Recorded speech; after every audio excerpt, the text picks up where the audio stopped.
The best old-time radio from people you trust. The Radio Nostalgia Network, where the oldies are still young.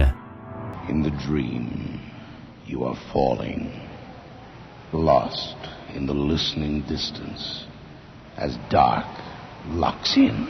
Go away from my window, go away from my door. Go way, way, way from my bedside and bother me no more. And bother me no more. I'll go tell all my brothers, I'll tell all my sisters too, that the reason why my heart is broke is on account of you, is on account of... Why did I become friends with Mrs. Faulkner? Good question. Because we were neighbours, I suppose. May I introduce myself? Hilary Faulkner. I've just moved in next door. It wasn't as if we had much in common. She was twice my age. Over 70, she said. Time for a change, I told myself. My Arthur passed away a few months ago. She missed her husband, you could tell. But life goes on, doesn't it? I've got my children and grandchildren to think about. You know, the type, a bit old, a bit soft. But there was still something sparky about her. She wouldn't let things get her down. Anyway, the house next door had been empty for about a year. Well, it would be, wouldn't it? Nobody likes death. Not that kind. Then Mrs. Faulkner came. Even I had to admit it was good to have a neighbour again. You know how isolated our two houses are.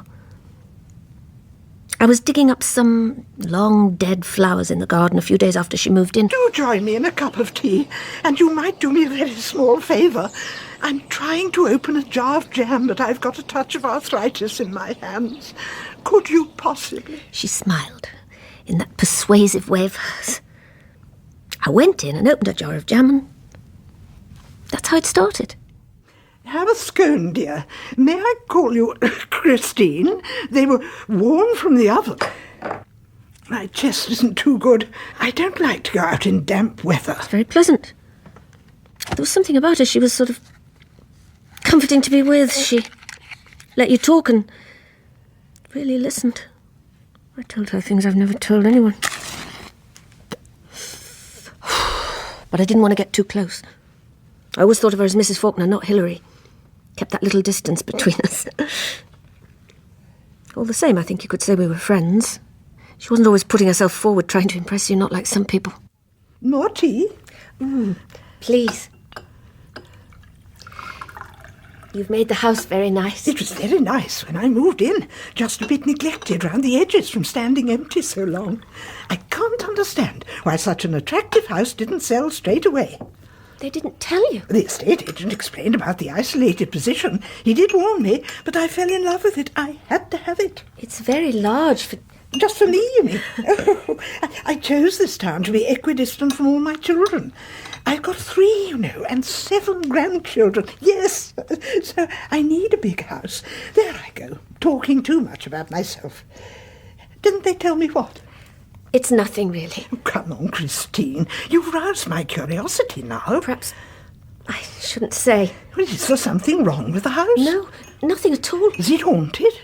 Oh, I'm not afraid of ghosts. There are no ghosts. What then? Someone died. Here? Not exactly. In the garden? On the road.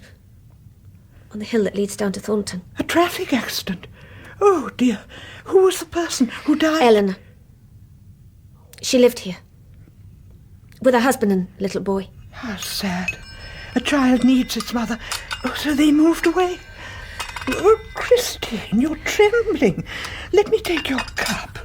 What is it, dear? Sorry, I can't bear to talk about it. I'm stupid, aren't I? You must have been friends. How long had she lived here? 5 years. A long time. Long enough. felt shaken up inside being reminded like that. I told myself to forget about Eleanor, about the Harrisons. I'd settled into a pattern of forgetting, but it was like twisting a kaleidoscope. A new pattern emerged and I couldn't find the old one again. I thought, how would it be if I could talk about it? It wouldn't change anything, but it would be an end. A full stop.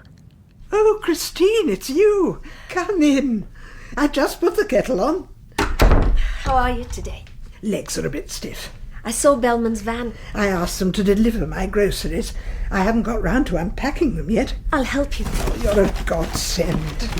He was a nice enough young man, mind you. Very chatty. Cornflakes in here. Next to the sugar, dear. Do you know what he said? What? He said he wouldn't fancy living here. It's very quiet. Not everyone likes that.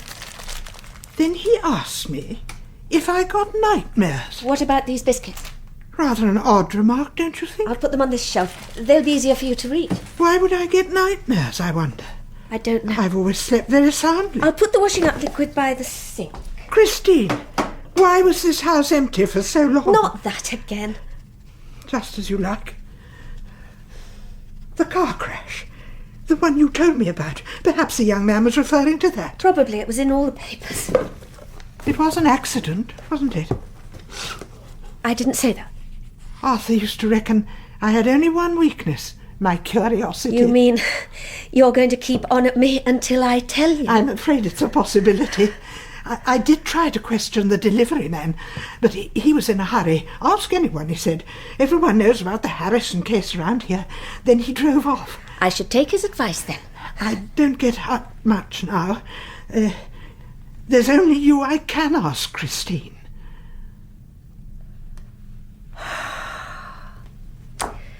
All right. It wasn't an accident. He messed about with Eleanor's car, the brakes failed and she was killed. He? Martin Harrison, Eleanor's husband. I knew there was something. Let me get this straight. Eleanor was killed by her own husband. He's in prison for it. Are you satisfied now? Oh, I've got you.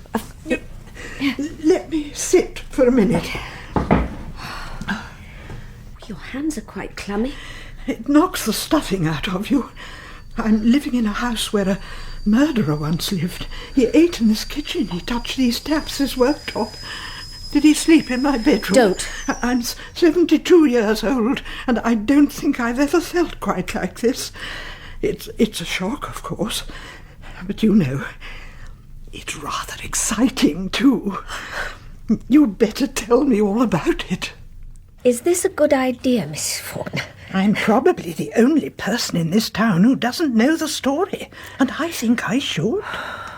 Like I told you, it seems Martin cut something on Eleanor's car. The brake pipe, I think. She went to see a friend every Tuesday, and there's this steep hill on the Thornton Road. I've heard about it. A real black spot. She died in hospital a day or two later. Martin was found guilty of murder, that's all. Imagine that. You're not upset? Good heavens, no, it's over now. Nothing to be done. Nothing to do with me, thank goodness. No, it's you I'm worried about. Me? What a terrible thing to happen right next door. You never had a chance to talk about it, have you? No. They say talking is the best therapy. I'm sure it's still a painful memory, isn't it? I've realised how much it helps to talk and to share things since Arthur passed away. Tell me about the Harrisons. I was curled up on Mrs. Faulkner's velvet sofa. I was warm, safe, full of tea and muffins. I was so comfortable except for this ache. She could massage it away just by listening. I began to talk. I can remember the day Eleanor and Martin moved in here. Oh, yes. I made a flask of coffee and some sandwiches and took them round, and there they were, Eleanor and Martin, eating their lunch on an empty tea chest. French bread, pâté and a bottle of wine. She thanked me, but I felt stupid. That was Eleanor all over, terribly well organised, not like me. She was pregnant at the time and looked marvellous. What did she have? A boy. Ben. Short for Benedict. He was gorgeous. Poor child. We saw quite a lot of each other, Eleanor and me. Mainly here, in this house. It's sunnier than mine. Have you noticed? I would keep an eye on Ben while Eleanor got on, sewing or Cooking, she was a fabulous cook. Each time I came, there seemed to be some improvement, something to admire, like these strip pine doors. She had lovely taste. I mean, our house is nicely decorated. John sees to that. 2 rooms every year. He makes a very good job of it. But Eleanor had style. That's something you're born with, isn't it?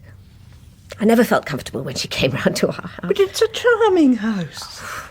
I did try to make it nice at first, but it never quite came off, even when I copied one of Eleanor's ideas. And, of course, John didn't notice, so I rather gave up on the house after a while.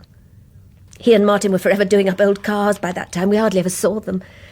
Eleanor and I used to laugh about it. Men are so childish, she would say. Give them food and love and a pleasant home, and they're as happy as boys. They need a jolt now and then to get them out of their rut and make them realise they're grown-ups. What do you think? Well, She understood about men. I miss having a man about the house. Now, what did John think about it all? About what? The Harrisons, about Eleanor's husband. Oh, that? You don't mind my talking about it? No, I don't mind. He was stunned when Martin went to prison. They were good friends. John probably knew Martin as well as anyone, apart from Eleanor, of course. Didn't he notice something amiss? Do people commit murder on the spur of the moment? It must have been planned. Exactly. And John noticed nothing odd about him. Martin loved his wife. They seemed a normal, happy couple. Oh, dear. What is it? That makes it worse, doesn't it? I'm glad you've come to live here. How nice of you to say so, Christine. I realise now how much I hated living next door to an empty house. It frightened you? Sometimes I thought the house was breathing, like a sleeping giant. One day it would wake up and... Good heavens. An empty house is more menacing than an occupied one. Why is that? I'm sure I don't know. I think it's because our imagination fills the spaces. Oh, I'm afraid you've lost me, dear. I've too much imagination. That's what John always says. Head in the clouds, he tells me. He likes to keep his feet on the ground. Down to earth, that's him. He doesn't believe in anything he can't touch. But there are other things. You can't touch them, but they're real. They live inside you, powerful things. People like John don't realise. I wish I was one of those balloons filled with helium. Let me go and I'd float away, far up, and I'd look down on all this. After all, what is there to keep me earthbound? It might have been different if we'd had children. Whatever happened to the little boy? Ben. He lives with his grandmother. I miss him a lot. He was the image of Martin, not a bit like Eleanor. I suppose that's a shame because she was the one with the looks. It's all gone now, that beauty. Snuffed out. I used to babysit when Eleanor and Martin wanted to go to the theatre or dinner with friends. It was wonderful. Stories, games, everything I could think of, way past Ben's bedtime. I'd bring crisps and lemonade round, but Eleanor never knew about that. Oh, how he loved them. I had to sweep up all the crumbs and salty bits off this carpet and rinse out his cup. Eleanor didn't believe in junk food. I suppose she was right. But I was only giving him a treat. Of course. I didn't do him any harm. I'm sure you didn't. I never see him now. In fact, I hardly saw him during that last year before Eleanor died. She didn't want me to look after him anymore. Why was that, dear? She joined a babysitting circle. Do you think she found out about the crisps? It wasn't that. Oh. Can't tell you the real reason. If you don't want... I really couldn't. I hope you don't think I'm No, trying. of course I don't. If I'm honest with myself, I have to say I find the Harrisons rather fascinating. The idea of a murder planned right here. Please. I'm sorry, that was tactless. It's all right. Perhaps we shouldn't talk about it. Oh, no, honestly, I don't mind. I'm sure it's done me good. I do hope so. It's done me good, too, having someone to talk to. Now, tell me more about Eleanor. Why did I keep on seeing Mrs. Faulkner? I told you, she listened. I think it became a kind of compulsion. Some people need drugs to feel right. I needed this contact, this spilling of myself bit by bit into Mrs. Faulkner's willing ears. excitement. Possibly. We hedged round the nastiness of Eleanor's death, never dwelling on the broken limbs, the smashed face. I never saw Eleanor's body, but I've imagined it many times. I felt safe with Mrs. Faulkner. She held my hand while I trod on the thin ice of the past. I needed it. There wasn't much else in my life. Don't you find that time hangs heavy on your hands, Christine? I mean, no offence, but you haven't any children or even a job. I keep busy. And I have these chats to look forward to, Mrs. Faulkner. I've always needed something practical to do. Children give you that. You don't understand. I wanted children. That's why we bought such a big house. I've had all the tests. There's nothing wrong. We were just unlucky. What a shame for you. Still, think of Eleanor.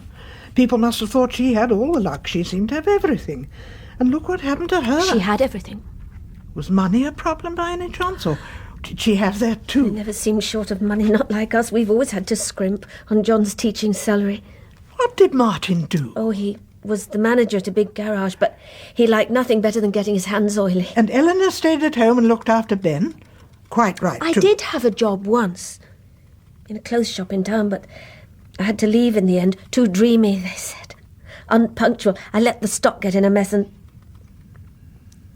the other girls upset me. In what way? They were crude. Always talking about sex and birth control and accidents and their insides. Terrible things, as though they were only dreadful things in the world. Nothing clean or good. It upset me. I can see it would. More tea, my dear. Thanks. Here, let me. This pot seems to be getting heavier every day. Is your arthritis worse? Just a bad patch. It'll be as right as rain in a few days. That fusspot of a doctor wants to give me tablets and injections. You should have them. I'll manage. I can still move about. I'm just a bit slow, that's all. I hate to admit it, Christine, but I'm beginning to feel this house is too much for me. You're not thinking of moving? Well, I'm not sure. I would miss you. Well, don't you worry about me. Why don't you finish off the gatto? You're so pale and thin, Christine. We can't have you wasting away. Pale and thin. I would lie there thinking about Mrs. Faulkner, all oblivious on the other side of our bedroom wall, probably snoring gently. Eventually I'd drift away. There was a lot of red in my dreams. Fire. Blood. Does that mean something? You should know. I woke sweating, terrified I'd somehow infected her dreams. What do they call it? Telepathy. Isn't it? Is there such a thing? I half wanted her to share my terrors.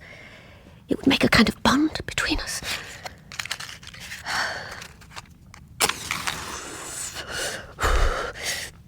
Each session together became precious, even a bit desperate. Would I be able to spill myself out before she went? Would she ever understand me? I felt if anybody could, it would be Mrs. Faulkner. I've had a letter from my daughter. Listen to this. She's going to have an extension built, she says. A sort of granny flat, but all on the ground floor to save my legs. Look, she's drawn a diagram. You're going then? I'll be near my grandchildren, but independent too. I insisted on that. How long? Oh, a few months yet. That nice Mr. Hargreaves from the estate agents is coming to value the house tomorrow. Don't look so worried, Christine. You'll soon have some new neighbours, a family perhaps, and someone you can be friends with, like you were with Eleanor. No. That reminds me. Bellman sent my groceries this morning. Do you know, that delivery boy is a font of knowledge. He told me. What? Martin Harrison is being moved to a different prison. Somewhere more lenient, he said. How gossip gets round in a small But town. shouldn't a man who murdered his wife be kept somewhere safe? What if he escaped? They must be sure he isn't a danger to anyone. Most murders are domestic, aren't they? Jealousy. What, dear? It was jealousy. It often is. I know it was. How can you be sure? It must have been. Was she meeting other men? I don't want to talk about it. I'm sorry. I must go. Lots to do. Busy, very busy. But your tea? I wanted to tell her, why couldn't I? She would understand how dreadful it had been. I went home. I sat on the floor of my kitchen, and I spoke aloud, just as if Mrs. Faulkner was there.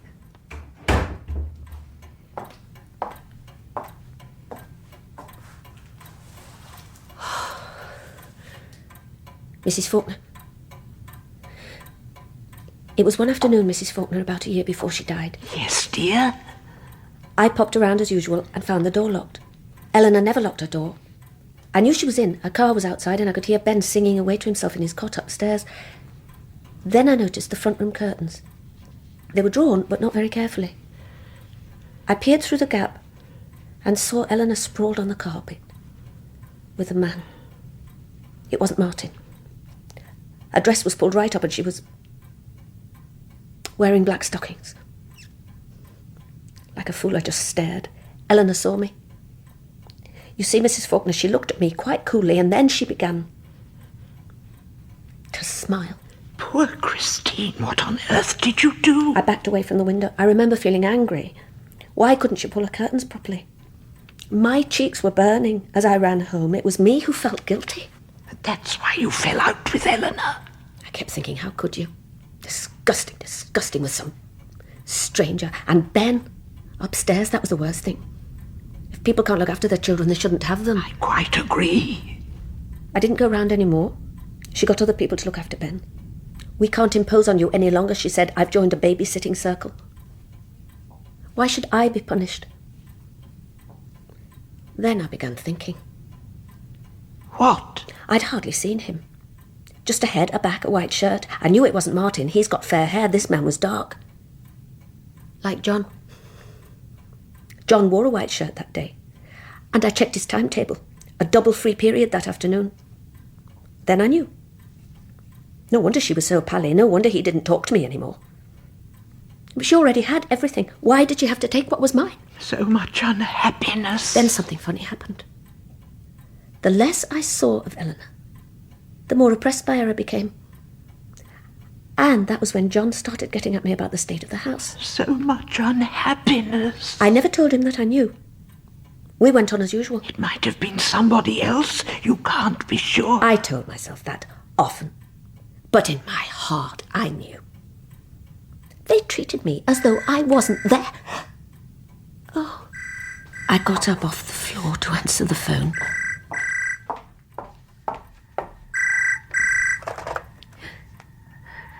It's Hilary Faulkner, dear. But it... Are you all right? Yes. I was worried about you going off suddenly like that. I'm all right now. It was true. I felt calmer. I had more energy. I felt she understood me better. We were closer. I had to keep seeing her. To keep spilling out the truth in drops. Oh, dear. Let me cut the cake. Another bought one, I'm afraid. I can't bake any more with these silly stiff fingers of mine. From now on, I'll make something and bring it round. But you don't like cooking. I can be practical, you know, when I need to be. When there's a purpose in it. Well, that's a kind offer. But if you're sure, Quite sure. you've restored my faith. Oh, has something happened? Well, I got my meat delivered this morning from that butcher's on Field Street. And do you know, both the braising steak and the mince were short weight. Wickedness is rife. That's what the judge said at the trial. At Martin Harrison's trial? Yes. I thought... No, I won't ask. I don't want you getting upset again. I wasn't upset. All the same, I think we should avoid the subject. There's no need. You know it does me good to talk about it. Talking is the best therapy. That's what you said. I'm not sure. Well, if you don't want to know about it. The trial? Oh, of course I'd like to hear. I had no idea you were there. Didn't you find it awfully distressing? I had to go. I was a witness. No. It's true. My evidence was important. You could say it helped to convict Martin. I'm not sure I want to hear this after all. Now, you're not... I heard them arguing the night before it happened. It was a terrible row. They were shouting and screaming at each other. He must have found out about her. Found out what? About her men. She was shameless. Didn't I tell you about that? I thought I had. Of course I did. Last week, you remember? And the day after their row? He killed her. I had to tell the truth, didn't I? Of course. The worst part was before the trial. All the questions. The police? There was one, Inspector Molyneux, he was called. He had no feelings, no sensitivity. Do you know what he did? He searched our shed. They didn't suspect John. This Inspector Molyneux didn't care how much he upset me. Endless questions. At home, at the police station, John and me together, then separately. A waste of time and money. They knew it was Martin. Because of the row they'd had. That, plus the fact they found his overalls buried in the garden. They had brake fluid on them. There were traces of fluid on the secateurs in his shed too. It all came out at the trial. And now little Ben has no mother, and his father is a convicted murderer. Oh, the sadness of it. It's terrible. Don't, Mrs. Faulkner. It's all over now. Here. Oh, thank you, dear. It's a sort of compulsion, isn't it? This desire to talk about dreadful things, like the girls in your shop. Perhaps we're just as bad. No, it's not the same. Surely it's not. Well, you've got it off your chest now. Quite honestly, Christine, I think the best thing is to put it behind you and start forgetting. Do you think so? No more talk of Eleanor Harrison. It finished. Agreed? All right. It's finished. No more talk of Eleanor. But I was nearly empty, just a few drops left. I went home feeling cheated. I wandered about aimlessly, wishing I was back in front of Mrs. Faulkner's electric fire, soaking up the waves of warmth, easing the ache. I remembered other lonely afternoons. I remembered being aware of Eleanor's presence beyond the wall. Sometimes her friends came and I could hear them laughing. But there had been a time when I was welcome, even to her dinner parties. They were relaxed, stylish affairs I couldn't hope to imitate. And afterwards John would ask, why couldn't I cook like Eleanor? Why didn't I tart myself up a bit like Eleanor did? Sometimes my head felt like it would burst when he went on at me like that. And then I found them sprawled on the floor together. I spoke aloud as though Mrs. Faulkner was sitting opposite me, nodding and smiling, encouraging me to go on. She had it all, you see, Mrs. Faulkner. Martin's love and little Ben. Her beauty and a smart home. So much unhappiness. But she wanted more. And she took it. Never mind my feelings. I had no existence in her eyes. I wasn't important. She took John. Are you sure you aren't imagining this? Then she took the child from me. I loved Ben. I know he loved me. Of course he did. It was your fault, Eleanor. You made me jealous.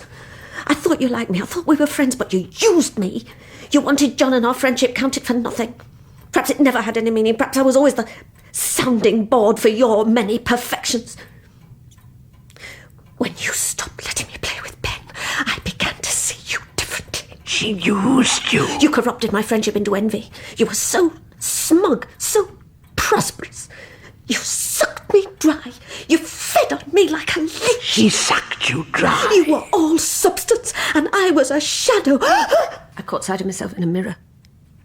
My face was drained of colour, drained of everything, except disgust. I just wanted to give you a jolt, make you feel a bit of pain.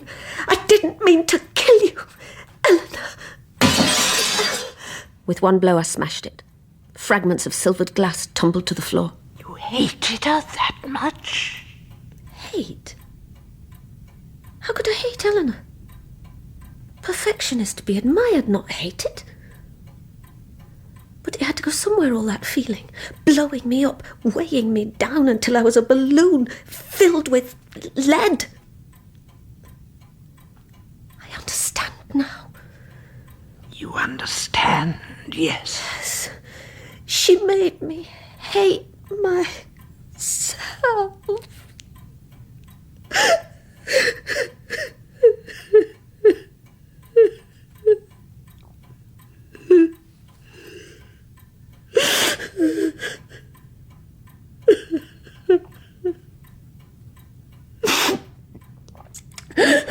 Are you still there, Mrs. Faulkner?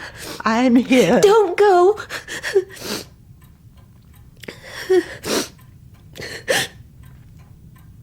Did you know that broken glass is beautiful?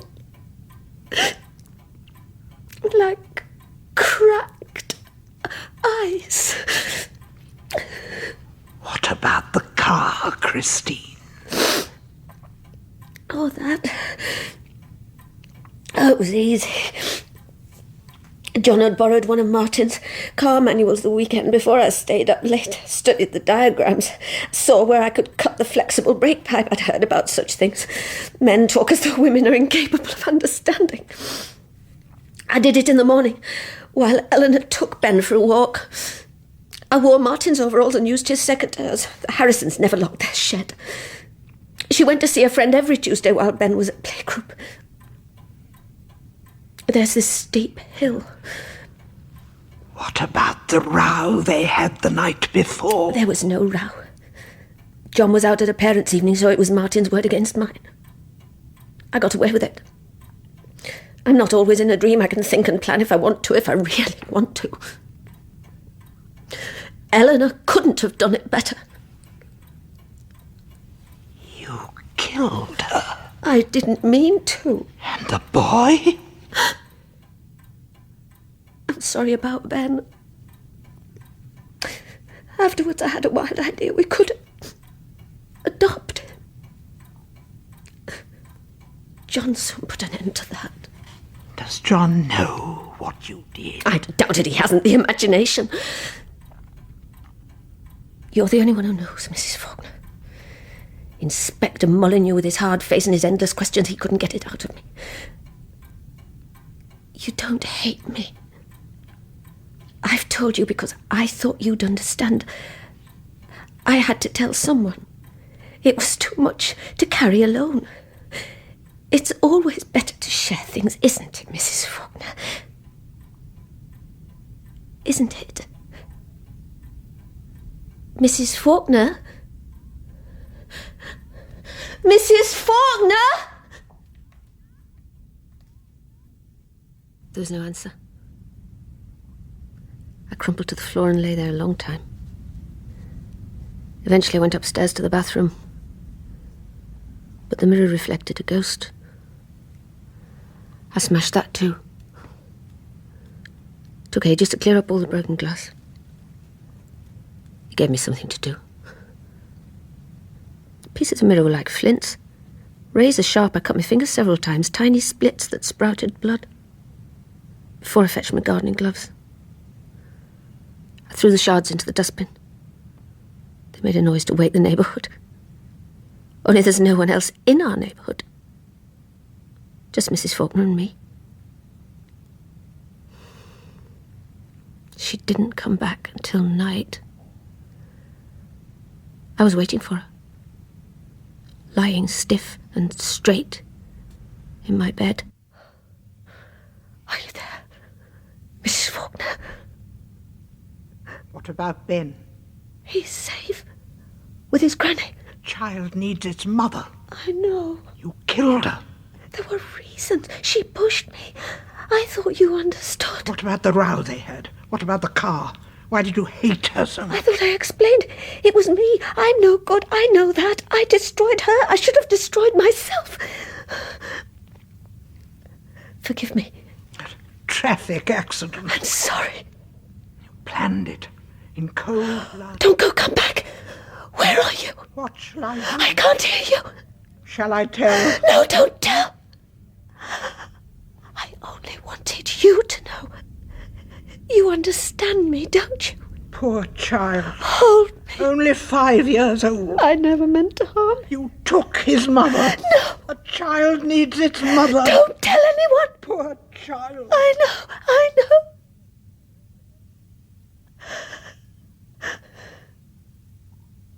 Mrs. Faulkner, speak to me. Please. Oh, speak to me. Next day I went for a walk. The sky was thin and clear and far away. I felt empty and light. I walked to the top of the hill above Thornton. I thought, if only I could run fast enough, I could probably take off and fly up into that glassy dome. Of course I fell over. I didn't care, nothing mattered now. I had told someone. I'll go tell all my brothers. I'll tell all my sisters. I had told her, hadn't I? She had spoken to me. She must have, or how could I feel so different, so unburdened? After that, I liked to sit at her feet and rub the swollen joints when they hurt her. I made her meringues and brandy snaps and filled them with cream. Delicious. Have another one. Oh, Christine, I mustn't. I'm having another one. Well, you've nothing to worry about. In fact, I think you're thinner than ever. Any less of you and you'll be a shadow. Shadows can be strong. What, dear? I was a ghost once. Oh, you're talking about my head again. You know what I mean. Do I? You know everything. Now you are flattering me. She smiled, but I thought I saw a touch of steel in her blue eyes. Was she playing some sort of game? What did she really think of me? Oh, would you massage my shoulders for me now, dear? Of course. It's such a relief.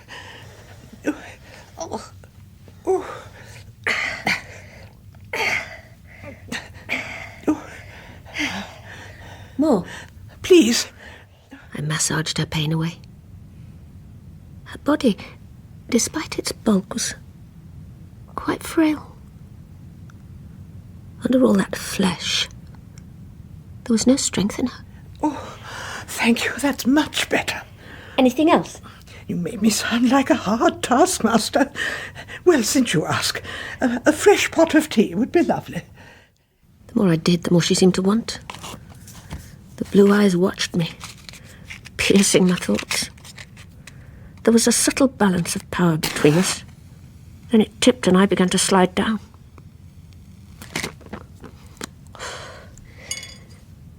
She knew everything. She might keep it to herself and let me pander to her. Or she might tell someone. Inspector Molyneux, perhaps. Each day I waited for the doorbell to ring, a policeman on the doorstep, but no one came. She was biding her time. At night I whispered to her through the wall, "What are you going to do?" I haven't decided yet. You're enjoying this, aren't you? What do you mean? You've got me where you want me. I'm like a rabbit caught in your headlights. Shall I run you over? It's up to you. You destroyed her. I didn't mean to. Are you sure about It that? was an accident. Accidentally on purpose, naughty girl. Don't tell. You're so pale and thin, Christine. Like a shadow. You'll waste away. I'll come back and haunt you. I don't believe in ghosts. Wickedness is rife, that's what the judge said. All right, punish me, do it, tell someone, but don't leave me like this. Not knowing. I haven't decided yet. Then one night, it came to me. For the first time since I looked in that car manual and saw a way to make Eleanor suffer, I felt substantial. I knew what I had to do. After John left for work, I got what I needed and set off down Crab Lane. It's not far into town. I went into the butcher's on Field Street. Remember to make a scene. Complain loudly. Make sure it's full weight, if you don't mind. There's a narrow alley off Field Street. It peters out into a rough path, and soon after that it's very overgrown. I carried on down the thorny path. It's rarely used. I don't think many people know about it. It goes along the back of our houses in Crab Lane. There are some loose slats in Mrs. Faulkner's fence. They moved easily and I squeezed through. Crouching, I ran the length of the garden. I stopped at the back door, opened it. I took the long nylon scarf which always hung there and edged into the kitchen. It was empty. Afterwards I would mess the place up, make it look like burglars. The hall was deserted too. Where are you, Mrs. Faulkner? Upstairs. No. In the living room, I think. I pulled the scarf taut in my hands, used my elbow to open the door. The handle came up smoothly without a click. How well I knew that house. Better than my own. I went in. She was sitting in an armchair half turned from me, staring out of the front window. I stood quite still. A ripple, almost a laugh, came up in my throat. She was too stiff to move quickly, too weak to fight. If I crept round behind her, she need never know. Perhaps I wanted her to know. To acknowledge I too had power and knew how to use it. What do you think? Anyway, I hesitated a moment too long. She turned round, smiling when she saw me. Christine, have you come to help me with the packing? How kind. I've been sitting here listening to the radio, thinking how lucky I've been to have lived in this house, if only for a short while, and have had such a good neighbour. I've treasured our meetings, and I just wanted you to know that. Sometimes these things don't get said, and you'll regret it. Would you give me a hand up, my dear? Oh, thank you. Oh, is that my scarf? I must have dropped it in the hall. I'll hang it up later. Now, where shall we start? Do you know, Christine, you look paler than ever. Now, promise me you'll get out in the sunshine more often. Was there something you wanted to tell me? I've told you. You have? Oh, I must be getting deaf as well. Everything. What, dear? You know. Whatever it is, I'm afraid I've forgotten. Perhaps you'd like to remind me while I sort through the china. I really ought to make a start. The teachers are coming tomorrow, and I can't take everything. Forgotten? About Eleanor? And Martin, the trial, the police, you've forgotten? No, I remember all that, but we agreed it was too upsetting to talk about. It's nothing to do with either of us, not anymore. You weren't listening. Of course I was, dear. But you didn't hear me. At night, through the walls. Not a sound.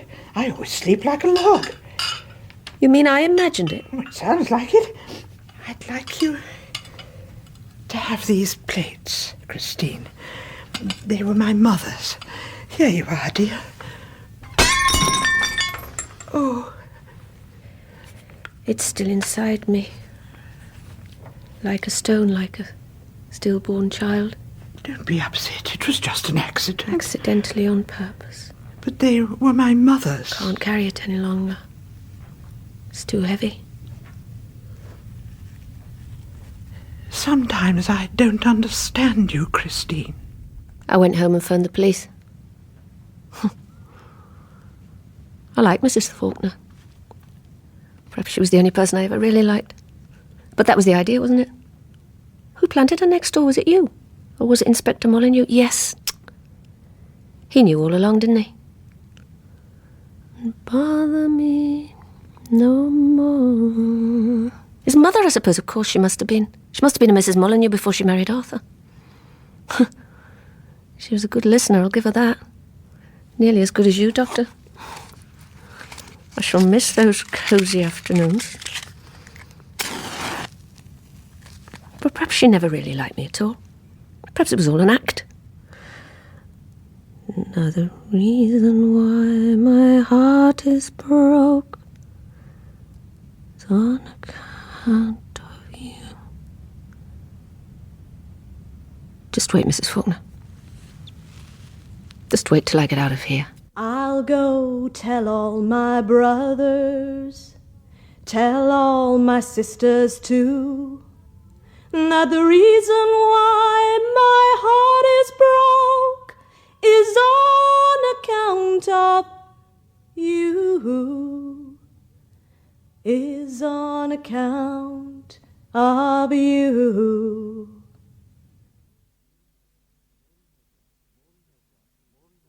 Maureen O'Brien played Christine and Margot Boyd Mrs. Faulkner in Black Stockings and Broken Mirrors by Bernadette Crosthwaite. Go Away From My Window was sung by Melanie Hudson, and the director was Martin Jenkins.